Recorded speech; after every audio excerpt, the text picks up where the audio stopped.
నమస్తే welcome to news watch బులెటిన్ల ముందుగా headlines చూద్దాం. భారత రెజ్లర్లకు మద్దతు తెలిపిన రాహుల్, WFI అధ్యక్షుడి ఎన్నిక వివాదం. ప్రస్తుతం కొనసాగుతున్న సింగరేణి ఎన్నికల పోలింగ్, అర్ధరాత్రికి వెలువడనున్న ఫలితాలు. కాంగోల్ను ముంచెత్తిన వరదలు, 22 మంది మృతి. వైసీపీకి మరో షాకు, పార్టీకి గుడ్ బై చెప్పనున్న ఎమ్మెల్సీ. అమెరికాలో ఘోర రోడ్డు ప్రమాదం, ముమ్మడివరం ఎమ్మెల్యే బంధువులు మృతి. రాచకొండ కమిషనరేట్ పరిధిలో పెరిగిన నేరాలు, 2023 క్రైమ్ రిపోర్ట్ను రిలీజ్ చేసిన సిపి సుధీర్ బాబు. ఎమ్మెల్యేల ఇండ్ల ముట్టడికి అంగన్వాడీల పిలుపు, ప్రభుత్వంతో చర్చలు విఫలం, కొనసాగుతున్న సమ్మె. మహిళలపై వేధింపులు, మియాపూర్ ఎస్ఐపై వేటు.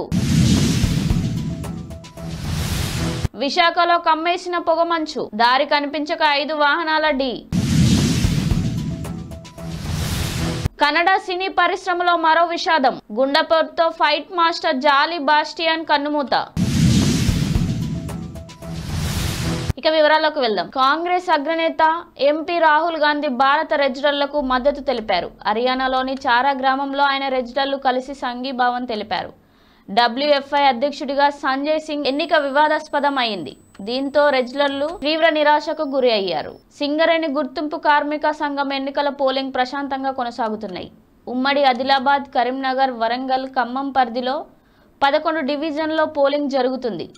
కౌంటింగ్ ముగిసిన తర్వాత ఫలితాలను ప్రకటించనున్నారు. కాంగోల్ను భారీ వరదలు ముంచెత్తాయి. కసారు సెంట్రల్ ప్రావిన్స్ లో వరదల ఉధృతికి 22 మంది మృతి చెందినట్లు అధికారులు తెలిపారు. కాంగోల్లో భారీ వర్షాలు కురవడంతో నదులు ప్రమాద స్థాయిని దాటి ప్రవహిస్తున్నాయి. వైసీపీకి మరో గట్టి షాక్ తగిలింది.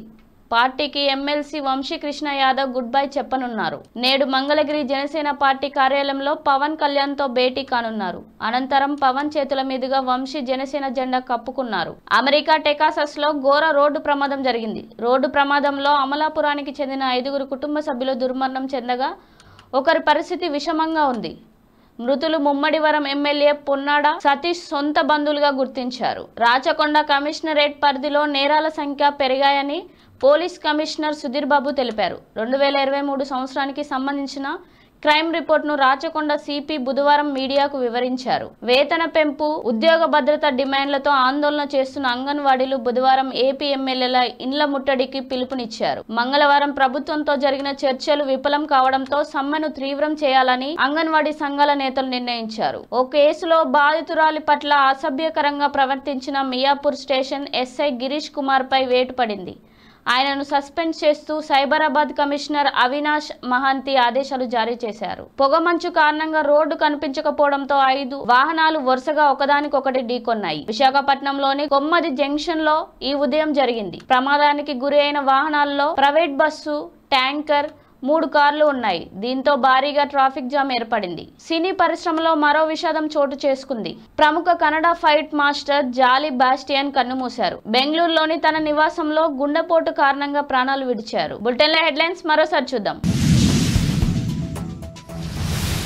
భారత రెజ్లర్లకు మద్దతు తెలిపిన రాహుల్, WFI అధ్యక్షుడి ఎన్నిక వివాదం.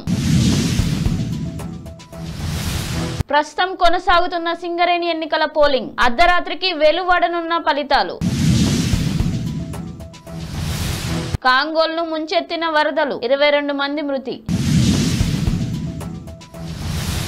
వైసీపీకి మరో షాకు, పార్టీకి గుడ్ బై చెప్పనున్న ఎమ్మెల్సీ. అమెరికాలో ఘోర రోడ్డు ప్రమాదం, ముమ్మడివరం ఎమ్మెల్యే బంధువులు మృతి. రాచకొండ కమిషనరేట్ పరిధిలో పెరిగిన నేరాలు, 2023 క్రైమ్ రిపోర్ట్ను రిలీజ్ చేసిన సిపి సుధీర్ బాబు. ఎమ్మెల్యేల ఇండ్ల ముట్టడికి అంగన్వాడీల పిలుపు, ప్రభుత్వంతో చర్చలు విఫలం, కొనసాగుతున్న సమ్మె. మహిళలపై వేధింపులు, మియాపూర్ ఎస్ఐపై వేటు. విశాఖలో కమ్మేసిన పొగమంచు, దారి కనిపించక 5 వాహనాల ఢీ. కన్నడ సినీ పరిశ్రమలో మరో విషాదం. గుండెపోటుతో ఫైట్ మాస్టర్ జాలీ బాస్టియన్ కన్నుమూత. ఇది వాల్టి బులెటిన్ అప్డేట్స్. చూస్తూ ఉండండి న్యూస్ వాచ్.